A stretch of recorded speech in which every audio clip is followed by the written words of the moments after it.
A very good morning, my dear students. Hope you all are fine and safe.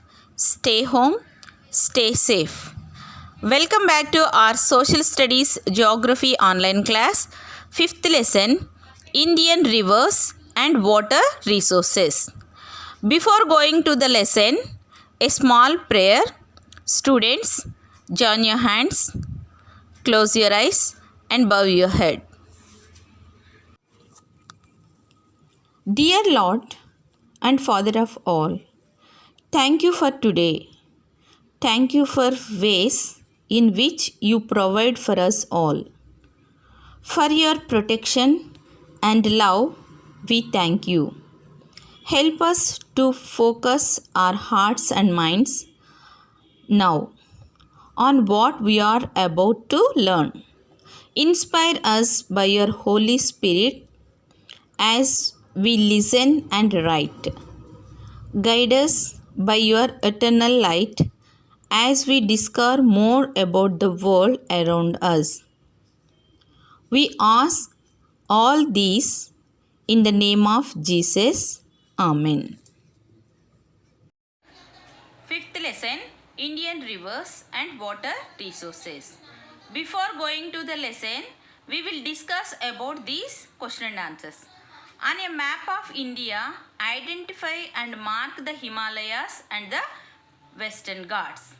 So, locate Himalayas and Western Ghats. Here, look at the India outline map. India map. Northern portion is bounded by Himalayas. These brown color. Understand, children? Northern portion is bounded by Himalayas and western side. Here, western side, Western Ghats. Western Ghats. Himalayas and Western Ghats. Next. About 5% of the total water on the earth is used for domestic purposes, and at a large section of the population does not have access to the water. So most of the underground water is used for agriculture and industrial purposes. Control over groundwater is linked to land rights. Hence, only 5% of water is used for domestic purpose. We should de-link the connection between land ownership, ownership of land and water drawn from the underground system. 40 billion hectares of land in India is flood prone, and an equally large part of the country is also drought prone. So what are the causes of this? So the area which receive less than 75% of the annual rainfall are drought prone area. During rainy season, areas situated on the river basins are prone to floods. Water budget should be planned for the entire country or for a particular region. So, the excess water can be carried to drought prone areas. We are unable to plan our water budget, hence these differences arise. So, 70% of our surface water resources are polluted.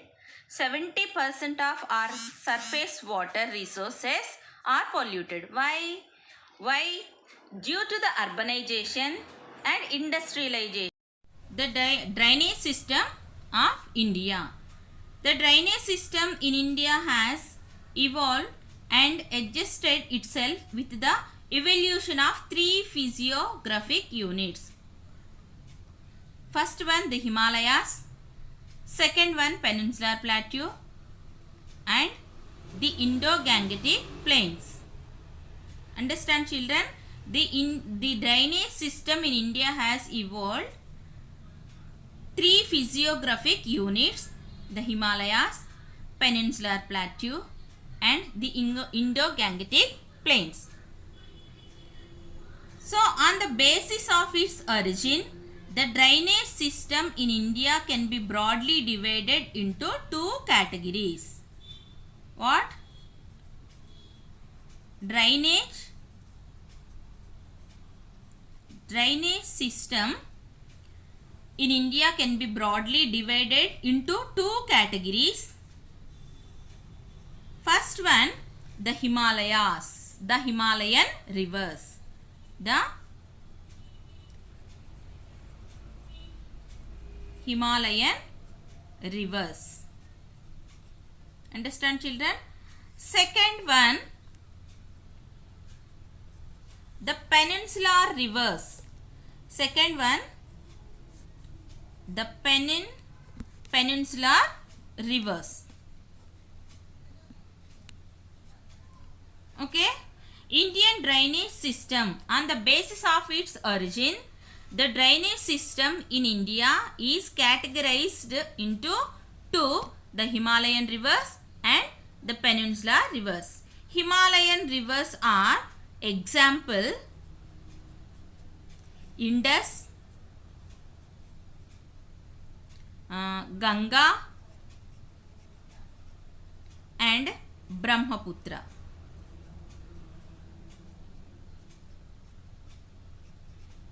Next, the peninsular rivers. Example, the peninsular rivers Godavari and Krishna, Mahanadi. Understand, children? Categorize the drainage system based on its origin. On the basis of the origin, the drainage system in India is categorized into two, the Himalayan rivers, the peninsular rivers. The Himalayan rivers are Indus, Ganga and Brahmaputra. This is one more question. Name the Himalayan rivers. Name the Himalayan rivers.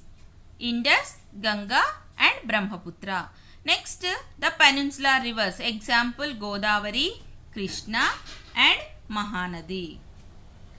Next, the Himalayan rivers. Next, first we will discuss about the Himalayan rivers.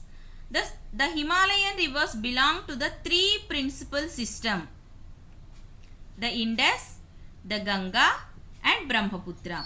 So these three rivers originate from almost same region, within a few kilometers of each other, are separated by water divides.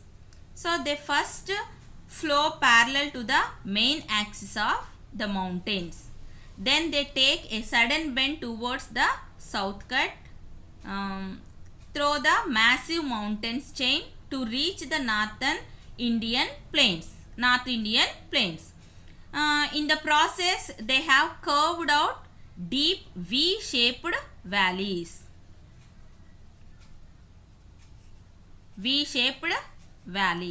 So, this well exhibited by the Indus and Brahmaputra rivers.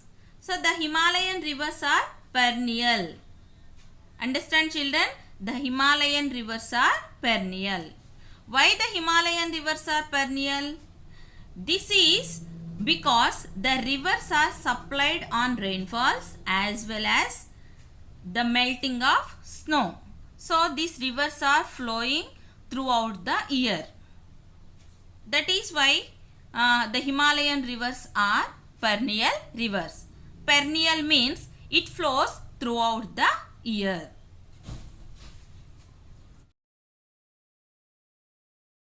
The Himalayan rivers belong to the three principal systems: the Ganga, the Brahmaputra and the Indus. These rivers among the longest and largest rivers in the world. These rivers along with tributaries make up the most important river system for Indian and also the neighboring countries.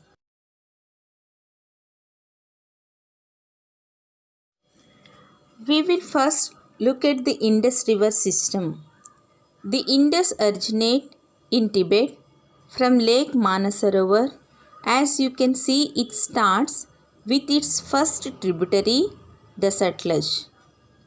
From here, it flows west and enters India through Ladakh. The picturesque valley see here is the result continuous flow of the Indus. Here the Indus is further strengthened by its tributary river Janskar joins Indus. Other tributary join the Indus in the Kashmir region are the Nabra River, Shaik River and Hanjar River.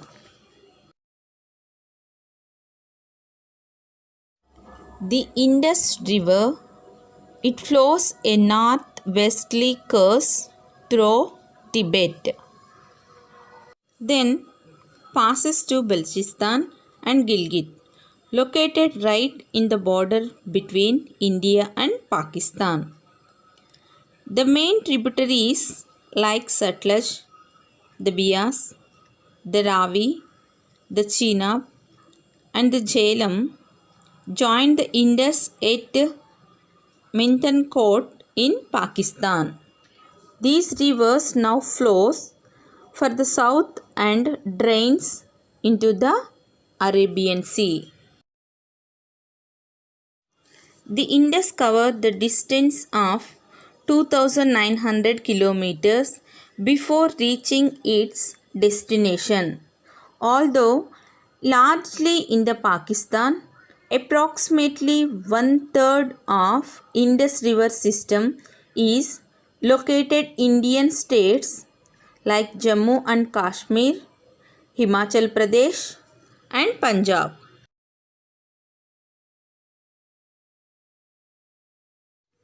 In 1960, Jawaharlal Nehru, Muhammad Ayub Khan, the President of Pakistan, signed a treaty known as the Indus Water Treaty. According to this treaty, India could use 20% of total water carried by the Indus River system. India's share the water is mainly used for irrigation in Punjab, Haryana and southern and western part of Rajasthan.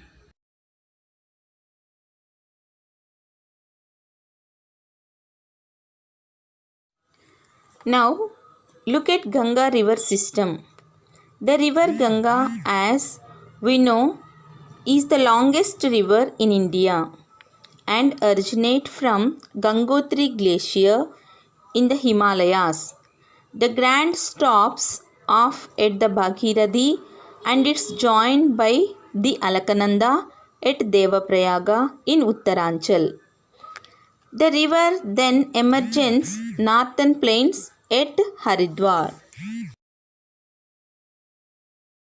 The major tributaries that strengthen the Ganga are the Yamuna, which starts from the Yamunotri Glacier in the Himalayas and runs parallel to the Ganga and finally joins it at Allahabad. The other tributaries of Gagra, Gandak and Kosi rivers. All these rivers originate in the Nepal Himalayas. These rivers make the soil fertile but also capable of flooding, which causes widespread damage in the region.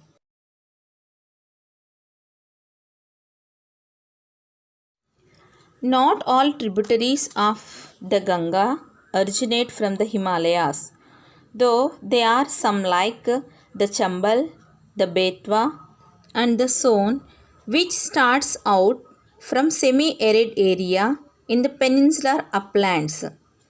They are heavy dependent on the rains and hence do not carry much water with them. They also run much shorter courses than their Himalayan counterparts. The peninsular tributaries joined the Ganga are the Chambal and the Betwa rivers. The river Son joins the Ganga in Bihar. Now, the Ganga, strengthened by all its tributaries, flow eastwards as a single river till Farakka in West Bengal. At Farakka, the great river breaks into distributary known as the Bhagirathi Hooghly and finally drains into the Bay of Bengal. The main stream of the Ganga flow southwards into Bangladesh. By now the Ganga travel a distance of over 2500 kilometers from its source. In Bangladesh, it is joined by the Brahmaputra. Both these rivers join to form the massive Meghna river. At the mouth of these rivers, in the Sundarbans Delta, the world's largest delta. The next river system that we will discuss, the Brahmaputra river system. Like the Indus, the Brahmaputra also starts in Tibet, very close to the source of Indus from the east of the Manasarovar lake. The Brahmaputra river is slightly longer than the Indus and slow its course eastwards parallel to the Himalayas. A major difference we see here with Ganga is that the Brahmaputra river flows mostly outside of India. It enters India from Arunachal Pradesh through a gorge in order to come into India. The Brahmaputra river makes a U-turn at the southern Tibet. From here, the Brahmaputra river gathers strength through its tributaries. First, the Dihang, which is joined by the Dibang, and later by the Lohit river. These are some of the main tributaries that eventually form the Brahmaputra river in Assam. Emerging into the Assam valley, it is joined by two tributaries, the Dibang and the Lohit. From here, the river is known as the Brahmaputra. The large volume of water also carries along considerable amount of silt. The intricate channels and the raised river beds made by this silt form the many riverine islands in Assam. The largest riverine island in the world is located here. The island has an area of around 400 square kilometers and is home to around 140,000 people. However, the river banks usually overflow and flood several places in Assam and Bangladesh, causing widespread damage. Peninsular rivers. The peninsular river system of India, you notice prominent western ghats that run from the north to south parallel to the western ghats.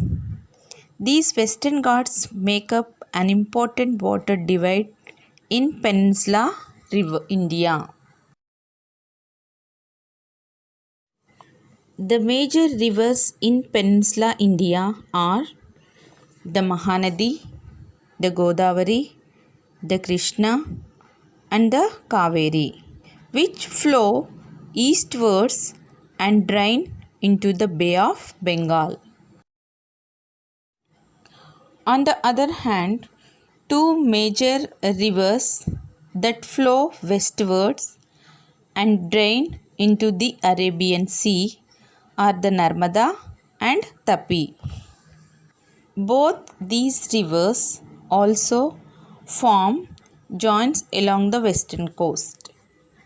The Godavari is the largest and longest peninsula river. It starts from the Triambak located in Nasik district of Maharashtra. From here, it flows Deccan Plateau for about 1500 kilometers and drain into the Bay of Bengal. The Mahanadi River, approximately half the size of the Godavari, it originates from the state of Chhattisgarh and covers distance of about 860 kilometers and drain into the Bay of Bengal. Next, Krishna River.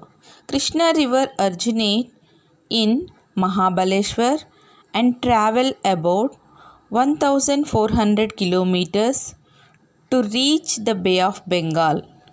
The main tributaries are the Tungabhadra, the Koyna, and the Musi and the Bhima. Krishna River flows through Maharashtra, Karnataka, and Andhra Pradesh. Another important river, the Kaveri, which is about half size of the Krishna River. It originates in the Western Ghats and travel around 760 kilometers to reach the Bay of Bengal.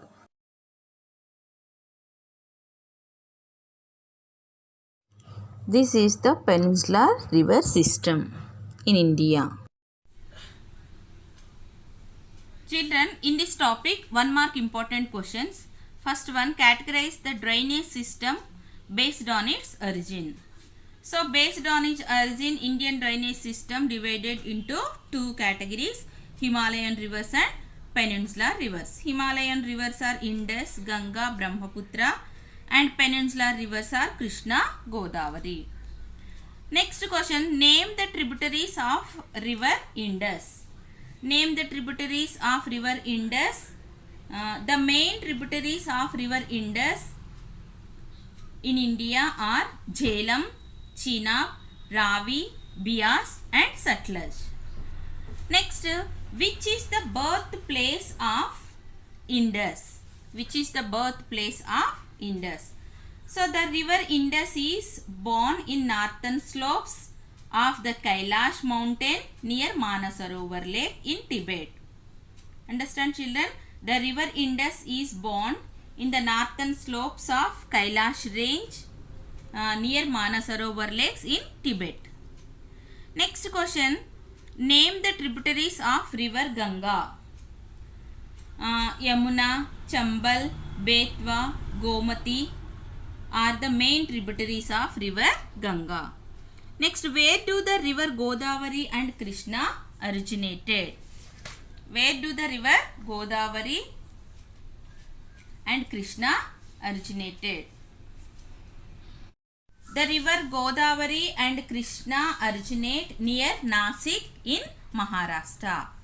River Godavari and Krishna originates near Nasik in Maharashtra. Next question, where do the peninsular rivers originate? Where do the peninsular rivers originated? So, the peninsular rivers, the Krishna and Godavari are originate in Western Ghats and the Mahanadi originate in Vindhya Satpura ranges. Okay children, hope you all understood the topic. Indian rivers and water resources, the Himalayan rivers and peninsular rivers. Thank you.